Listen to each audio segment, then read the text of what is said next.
Tirupati rural పరిధిలో voter చెరువు భూ కబ్జాను ఆపాలని, కబ్జాదారులపై కఠిన చర్యలు తీసుకోవాలని సిపిఎం నేత కంచారపు మురళి ఓ ప్రకటనలో డిమాండ్ చేశారు. ఈ సందర్భంగా ఆయన మాట్లాడారు. 36 ఎకరాల విస్తీర్ణం కలిగినటువంటి ఓటేరు చెరువుని కొట్టేయాలన్న ప్రయత్నం చాలా పెద్ద ఎత్తున జరుగుతూ ఉంది.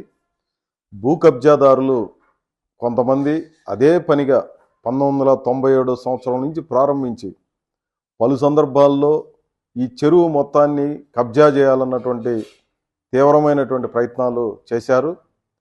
1997 సంవత్సరంలోనే ఈ జరుగుతున్నటువంటి కుట్రలన్నింటినీ కూడా సిపిఎం పార్టీ బయటపెట్టింది.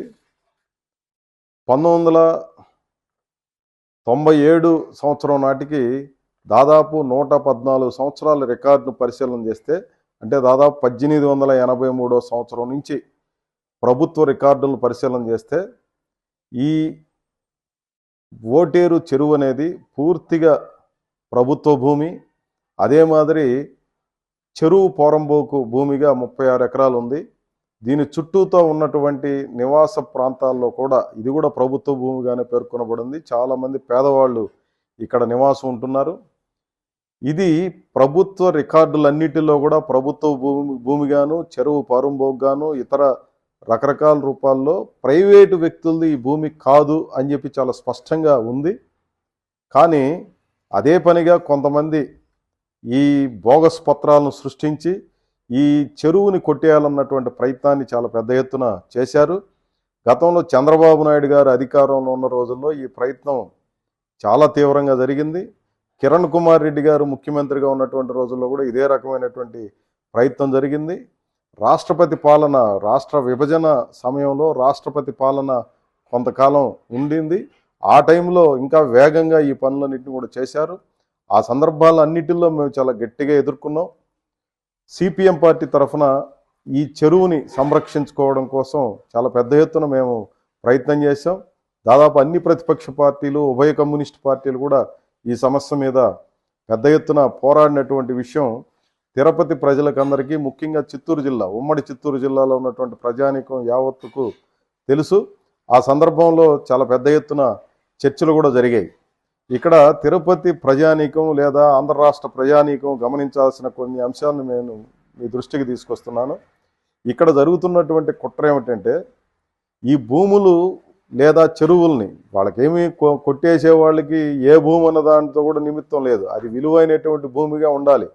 1997 సంవత్సరం నాటికి 300 కోట్ల రూపాయలు విలువైనటువంటి ఈ 36 ఎకరాల భూమి ఈరోజు దాదాపు 1000 కోట్లు, 1100 కోట్ల రూపాయల విలువైనటువంటిదిగా మారిపోయిందని చెప్పి లెక్కలు చెబుతూ ఉన్నాయి.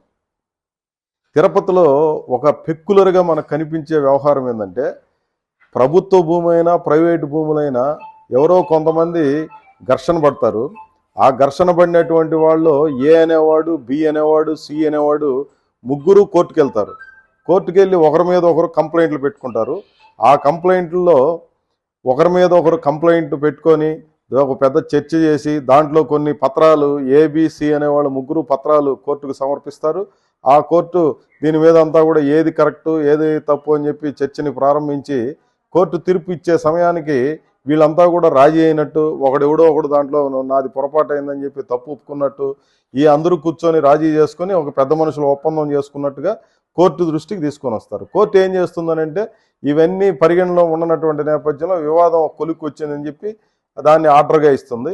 ఈ ముగ్గురులో ఎవరికి అనుకూలంగా ఆర్డర్ వచ్చినా ముగ్గురు ఒకే కుట్రలో భాగస్తులు కాబట్టి వీళ్ళు దాన్ని పందేరాలు వేసుకొని అమ్మేసే కార్యక్రమం. అంటే వాస్తవంగా ఎవరైతే అనుభవదారుకు సంబంధమే ఉండదు, లేదంటే ఓనర్కి సంబంధం ఉండలేదు, ప్రభుత్వం భూమికి సంబంధించి ప్రభుత్వానికి సంబంధం ఉండదు, వీళ్ళెవరికి సంబంధం లేకుండా ఈ భూమితో అసలు ఏ రకమైనటువంటి సంబంధం లేనటువంటి పెద్ద మనుషులు ఏదో ఘర్షణ పడినట్టు కొన్ని డాక్యుమెంట్లు సృష్టించుకోవడం, గొడవలు పడినట్టు కేసులు పెట్టుకోవడం, వీటి ఆధారంగా కొన్ని పత్రాలు ఏవో సృష్టించుకోవడం, ఈ పత్రాలు తీసుకొని కోర్టులో పెట్టుకోవడం, వీళ్ళు ముగ్గురు గొడవను తీర్చినట్టుగా చిట్ట చివరికి వచ్చి వీళ్ళందరూ కూడా ఒక మాట మీదకి వచ్చి కొంతమంది పెద్ద మనుషుల సమక్షంలో మేము ఒక ఒప్పందం చేసుకున్నాం, రాజీకి వచ్చామని చెప్పి కోర్టుకు చెప్పడం, కోర్టు ఎవరికొవరికి అనుకూలంగా ఇవ్వడం. ఈ అనుకూలంగా వచ్చినటువంటి డాక్యుమెంట్ ఆధారంగా అధికారుల మీద ఒత్తిడి తేవడం, అధికారుల మీద ఒత్తిడి తెచ్చేటప్పుడు అధికారంలో ఉన్నటువంటి వాళ్ళని వినియోగించుకోవడం, అది ఒక నిరంతర ప్రక్రియగా తిరుపతిలో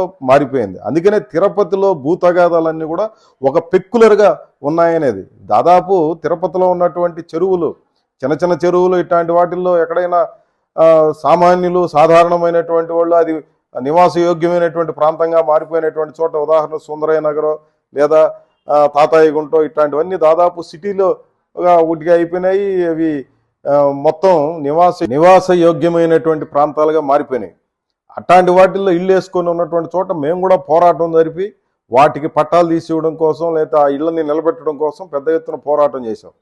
కానీ నీళ్లున్నటువంటి చెరువుల్లో లేదా చుట్టుపక్కల భూగర్భ జలాలకి తోడ్పడుతున్నటువంటి చోట, అసలు జనం అక్కడ పంటలు పండించుకునే చోట లేదా చుట్టుపక్కల గ్రామాలకి ప్రజలకి తాగునీటి వసతిగానో లేదా భూగర్భ జలాల వినియోగానికో తోడ్పడుతున్నటువంటి చోట చెరువులను కూడా కబ్జా చేస్తున్నటువంటి ధోరణి ఒక ప్రబలంగా ఉంది.